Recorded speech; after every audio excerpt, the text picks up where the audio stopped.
வணக்கம். இன்றைக்கு நாங்கள் என்ன செய்ய போகிறோம்னு சொன்னால் இடியப்பமும் இதுக்கு நல்ல ஒரு ஆட்டிறைச்சி பிரட்டலும் தான் செய்ய போகிறோம். ஏற்கனவே நாங்கள் இடியப்பம் அவிக்கிற முறை பார்த்துருக்கிறோம். இன்றைக்கு இந்த இடியப்பம் தனியாக அவித்த கோதுமை மாவில் தான் செய்ய போகிறோம்.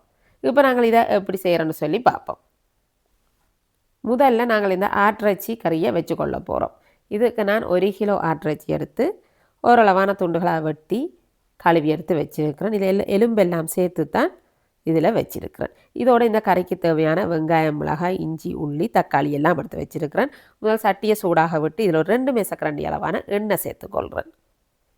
இதில் அரை தேக்கரண்டி கடுகு வெடித்ததும் இதோட 1 தேக்கரண்டி பெருஞ்சீரகம், ஒரு 3 ஏலக்காய், 2 துண்டு கருவாப்பட்டை, இதோட வெட்டி வச்சுருக்கிற 2 பெரிய வெங்காயம் எடுத்து வெட்டி வச்சுக்கிறேன். இதோட கறிவேப்பிலை, பச்சை மிளகாய் எல்லாத்தையும் சேர்த்து நல்லா வதக்கி விட்டு கொள்ளுவோம். இதில் உங்கள்கிட்ட ரம்பை இலை இருந்ததுன்னு சொன்னால் ரம்பை இலையும் சேர்த்து இந்த நேரம் வதக்கி கொள்ளுங்க. அப்படி ரம்பை இலை சேர்க்க அந்த வாசனை இன்னும் நல்லா இருக்கும். இப்போ இதெல்லாம் சேர்ந்து வதங்கி வரட்டும்.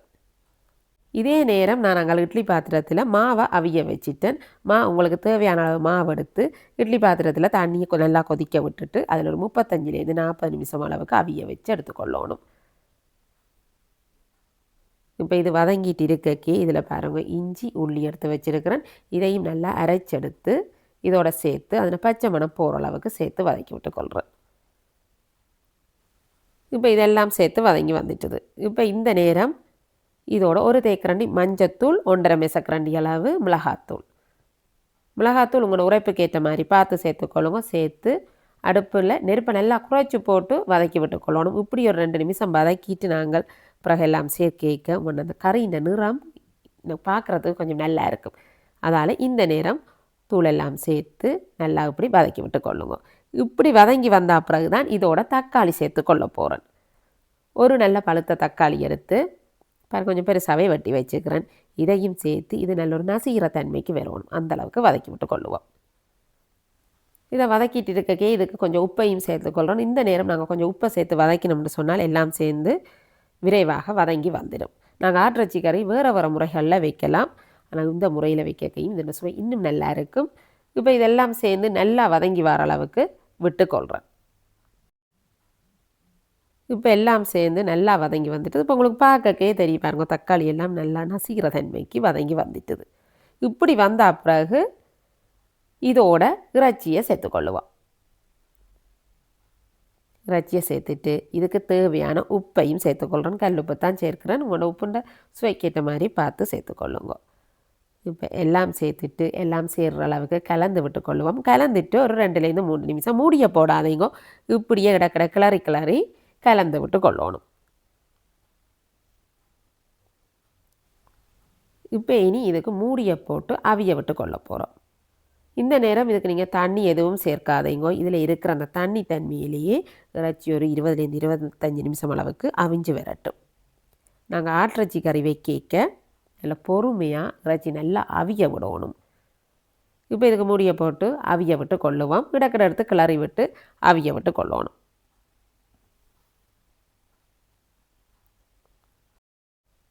இப்போ இதில் இருக்கிற அந்த தண்ணி தன்மையிலேயே இறைச்சி ஓரளவு அவிஞ்சு வந்திருக்குது.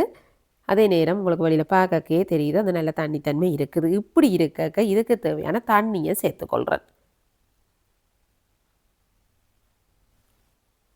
இப்போ இதுக்கு சேர்க்கிற தண்ணி இளம் சூடான தண்ணியாக இருக்கணும். உங்களுக்கு கையை தொட்டு பார்க்க தாங்கக்கூடிய சூட்டில் இருக்கணும். இது 1 கப் அளவு தண்ணி சேர்த்துக்கொள்கிறேன். இப்போ இதையும் சேர்த்துட்டு எல்லாத்தையும் சேர்த்து கலந்துட்டு மூடிய போட்டு இப்படியே கொதிக்க விட்டு கொள்கிறேன்.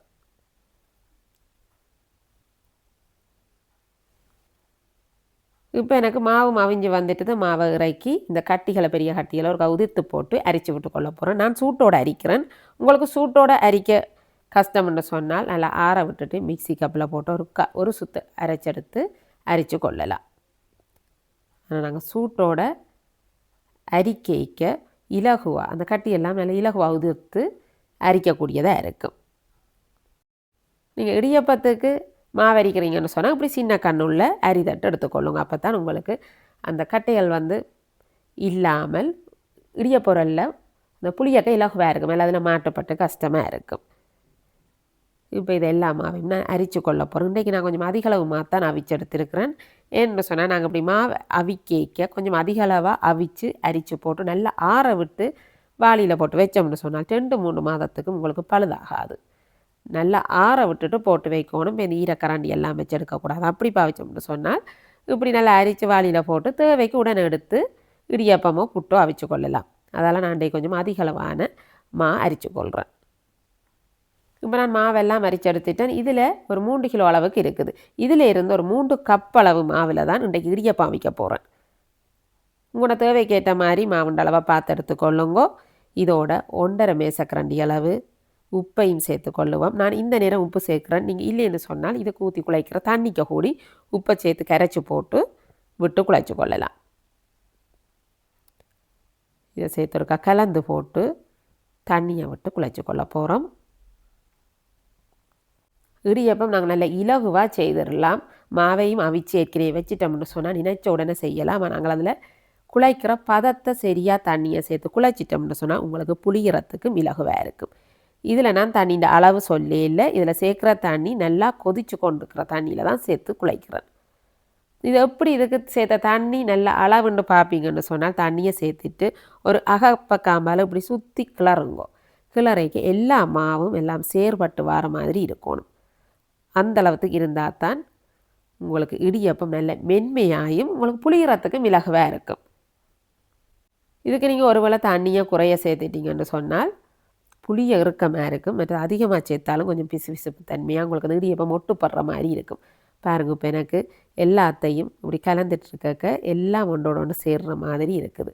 இந்த அளவுக்கு தண்ணியை சேர்த்து நல்ல பொறுமையாக கொஞ்சம் கொஞ்சமாக தண்ணியை விட்டு இப்படி குழைச்சி கொள்ளணும். இப்படி எல்லாம் சேர்ந்து கலந்துட்டு நீங்கள் இனி கையை வச்சு குழைக்க உங்களுக்கு அளவான தாங்கக்கூடிய சூட்டில் இருக்கும். அப்படி இல்லை உங்களுக்கு கொஞ்சம் அதிகமாக சுடுதுன்னு சொன்னால் கையை கொஞ்சம் பச்சை தண்ணியில் நிலச்சி போட்டு இப்படி நல்லா சேர்த்துருக்கா குழைச்சி விட்டு கொள்ளுங்க. குழைச்சிட்டு பார்க்க உங்களோட மாவுண்ட தன்மையை பார்க்கக்கே தெரியும் உங்களுக்கு இடியப்பம் எப்படி சாஃப்டாக இருக்கும்னு சொல்லி.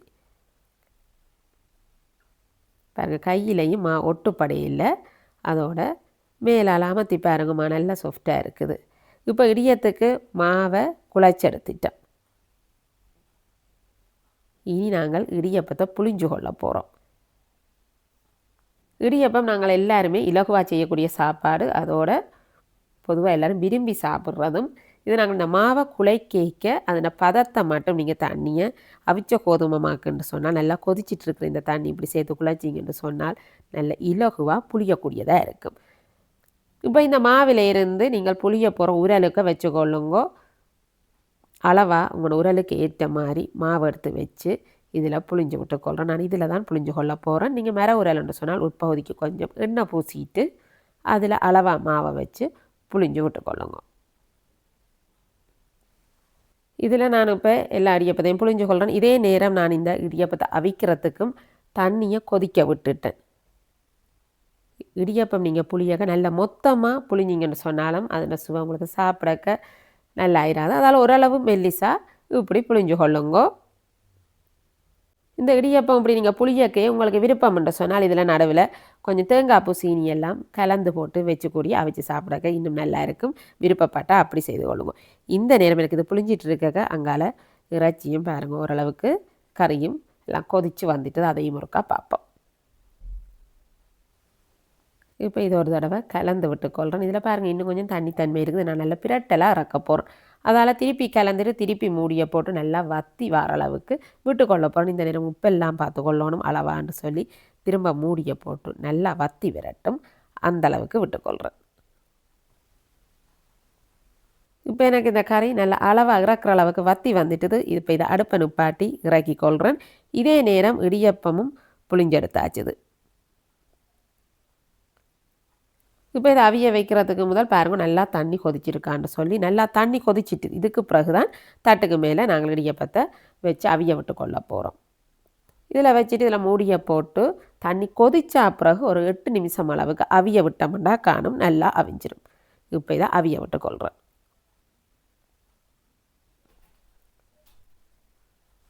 இப்போ எனக்கு இடியப்பம் அவிஞ்சு வந்துட்டுது. நீங்கள் இறக்க முதல் ஒரு கையால் தொட்டு பாருங்கோ.